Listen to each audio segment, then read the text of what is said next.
Hey guys. So today I want to talk a little bit more about a game theory topic, and this topic is called exploitative play. So game theory, exploitative play. Now, we'll say versus GTO. So GTO stands for Game Theory Optimal, which basically just means you play in the way that game theory says you should play. Essentially, the math is behind you on this one. But as I've spoken about before, a lot of game theory models assume that other players are also going to be playing in a game optimally, and that is, in practice, never going to be the case, unless your game is very simple, like tic-tac-toe, which you can actually learn how to play optimally. If you're playing chess or poker or anything against, especially like a game with more than one opponent, I suppose, where this is more relevant, there's no way your opponents are playing perfectly, because we're not perfect, we're human. And that is the case that I can make for exploitative play. I am sick of hearing about the prisoner's dilemma, because I think it's sort of overdone on topics like game theory. So I'm going to propose a slightly different game to introduce game theory instead of the prisoner's dilemma. And this game is called The Battle of the Sexes. Now, sorry if this is going to be a bit heteronormative, I suppose. The idea of the Battle of the Sexes is that there's two people, a man and a woman, and they are in a relationship. This is the man, and this is the woman. Now, they both want to go out together for the night, but they both have a different perspective on what activity they want to do. So, and I guess this is where it might seem sexist, because the man and the woman have different preferences. It doesn't really matter what the activities specifically are, so let's just label them activity 1 and activity 2. The woman can do activity 1 or activity 2, and the man can pick activity 1 or activity 2.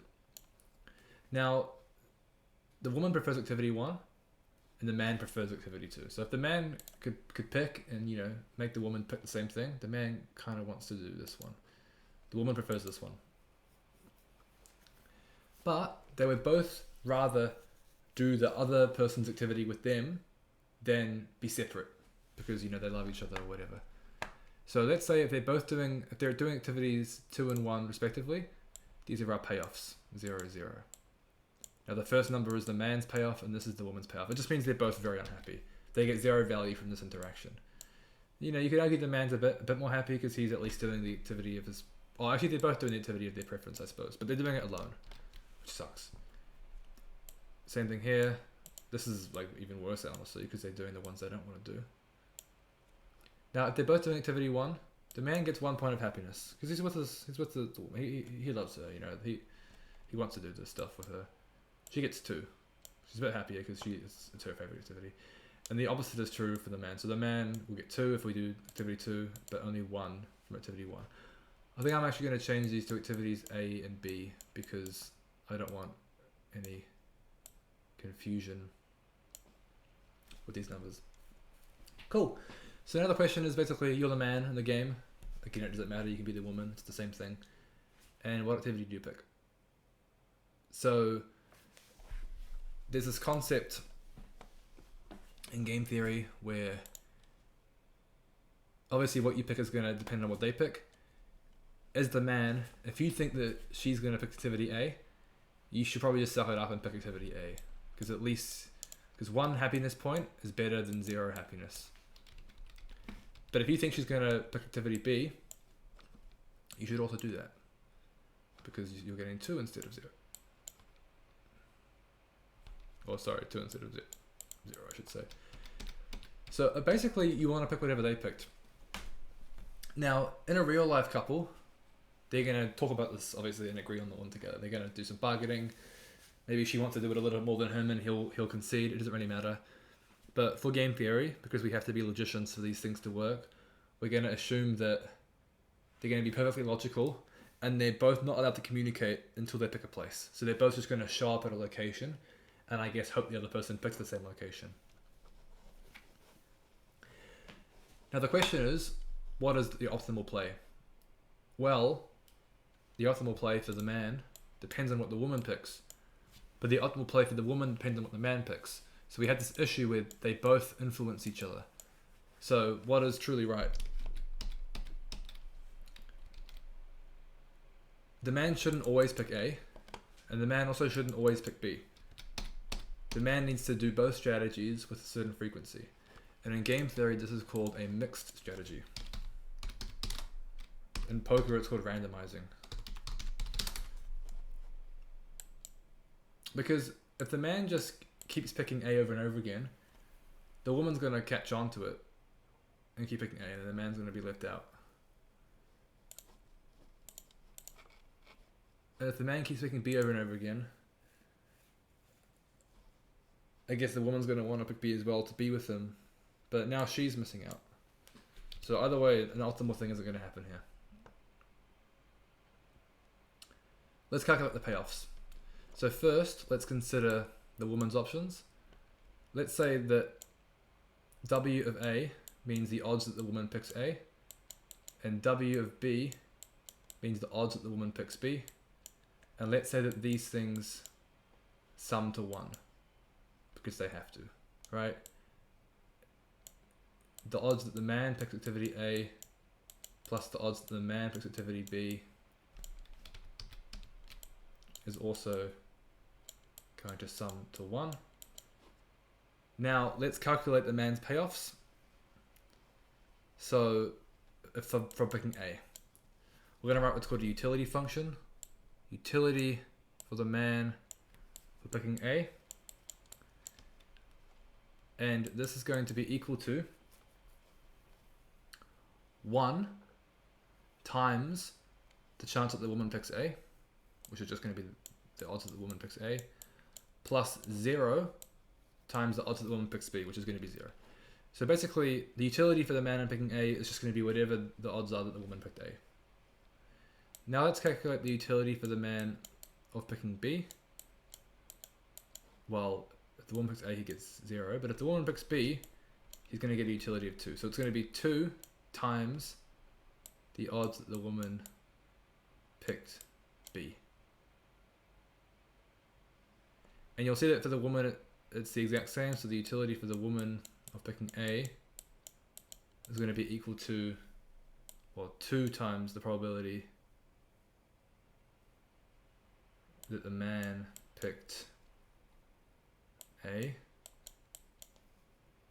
And the utility for the woman of picking B is going to be just the probability that the man picks B, right? Because this is the only way that she profits. So these are our payoffs. And what you want to do to find the optimal strategy is to find something that's unexploitable, which means that you pick a strategy where no matter what your opponent does, they can't have an edge on you, essentially. The man and the woman are going to be profiting from this system at an equal frequency. So if the man wants to make the woman balance between A and B, that means that he needs her utility to remain the same no matter what she picks on average, which means that 2 MA has to equal M of B, which, when we consider that MA has to be equal to, MA and MB have to add to 1. So hopefully you can see if it's 2 times something equals something, it's going to have to be a third and 2/3. Because a third and 2/3 add to 1, and 2 times a third equals 2/3. So I've basically just taken this equation and I've substituted it in and moved it around. But this is what our final result's going to be. We're going to find out that to be unexploitable, the man needs to go to option A a third of the time, and the man needs to pick option B 2/3 of the time. Now, because the game is symmetrical, we're going to make the exact same case for the woman. The woman should be picking option A 2/3 of the time, and the woman should be picking option B 1/3 of the time. So it kind of looks like what game theory is telling these people to do is to go to the one that you want to do, the one that you prefer, twice as likely, with double the frequency as the one that your partner wants to do. So let's just put these frequencies in. So the woman is doing this with 2/3, with this is 1/3. The man does B with 2/3, and the man does 1/3. So for the two of them, it looks pretty good. I mean, the odds are quite low that the odds are a lot lower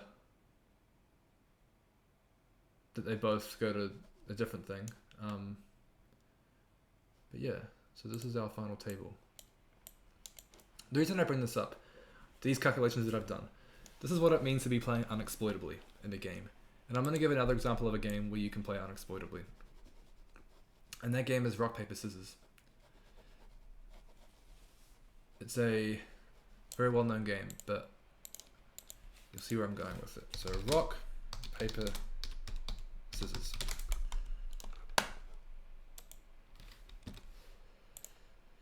Alright, let's calculate the payoffs again in a game of rock, paper, scissors. So I'm going to draw out my table again. But now we're going to do P2 and P1, and there are going to be 9 different possibilities of what can happen. So let's list the strategies for P1. P1 can play rock, paper, or scissors, and player 2 can play rock, paper, or scissors. And now let's say, for the sake of argument, like if it's a tie, they're gonna both get 0, which I guess is just neutral. If you win, you get 1, and if you lose, you get -1. So paper beats rock. So here, player 1 gets 1 point. This person gets -1. Rock beats scissors, so 1's gonna beat -1 here. Scissors beats paper, so this one wins. Rock beats, well, paper beats rock, so it should be like this. Rock beats scissors, so rock wins here. And paper beats scissors. Sorry, scissors beats paper, like this. And this should be correct. It looks correct. Yeah, cool. These are our payoffs. So once again, we can do some similar math and say, well, the odds that player 2 plays rock plus the odds that player 2 plays paper plus the odds that player 2 plays scissors equals 1. I can say the same thing for player 1. And then I can calculate my payoffs again, my utility payoffs. So for an example, the utility of player 1 playing rock is going to be, well, 0 if the other guy plays rock. If the other guy plays paper, it's going to be -1. So it's going to be -1 times the odds that player 2 plays paper. But if player 2 plays scissors, it's going to be +1 times that. So plus odds that player 2 plays scissors.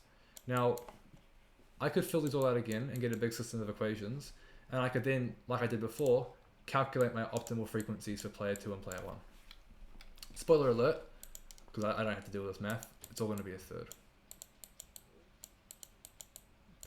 Which sort of makes sense, because in paper, scissors, rock, if you're doing anything besides playing every move at a 1/3 frequency, you are going to be exploitable.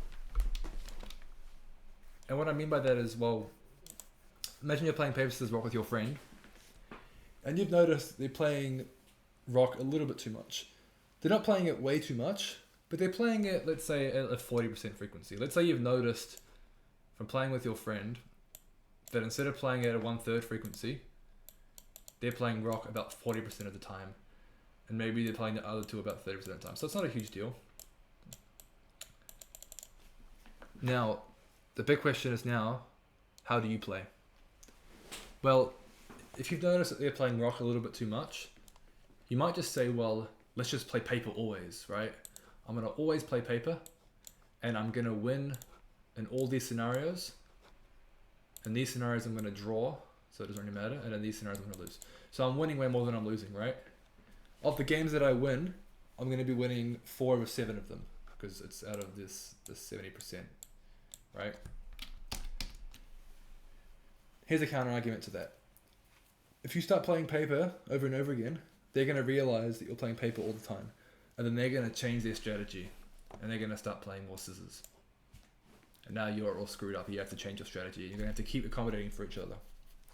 So instead of playing paper all the time, I think you should just increase the frequency that you play paper. Play paper like 40% of the time. And then play the other two 30% of the time. So it's not a huge difference. And hopefully you're not playing paper enough so that they notice you're playing paper more. Because your goal is to basically exploit them secretly. So this 40% is crushing this 40%, but they're not going to be aware of it. And now what that means is that you guys could play 100 games and you might win, 62 of them instead of an average of 50. You're going to win about like 62. It doesn't remember what the number is. The idea is that in the long run, you're going to be beating them if they're playing rock too much and you play paper too much. This is the key difference between playing game theory optimal and playing exploitably. If you're playing game theory optimal, you need to be throwing everything at a 1/3 frequency, always. And if you're not, you're exploitable, right? So the game theory says play everything at a 1/3 frequency. The real life issue with that is that your opponent, no one can actually perfectly play things at a 1/3 frequency because we have all these biases in my head, in your head. But you have to recognize that by exploiting them, you've made yourself exploitable. So ironically, in order to exploit this problem your opponent had, where they're overplaying rock, you had to overplay paper.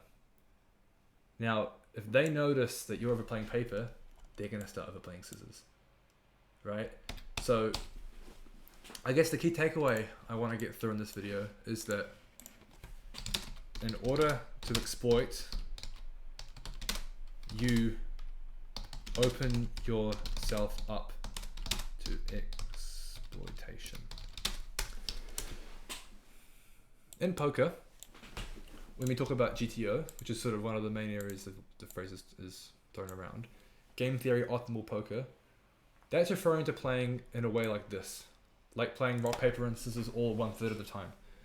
A game theory optimal game of poker, the way that the bots will play, is in a way that is unexploitable. It basically means that in the long run, you can't get an edge. But that doesn't mean it's the best at making money. It just means that it's the best at not losing money, right? If I play rock, paper, and scissors at a 1/3 frequency, you can't beat me. There's in fact, there's no strategy you can think of that is going to beat me in the long run if I'm doing this. This is what it means to play game theory optimal poker. Now, if you're actually playing poker, like I did tonight, and there's a poker table and everyone's chilling and someone's had a few drinks, and you've noticed they have a tendency. Like for example, they bluff too much, right?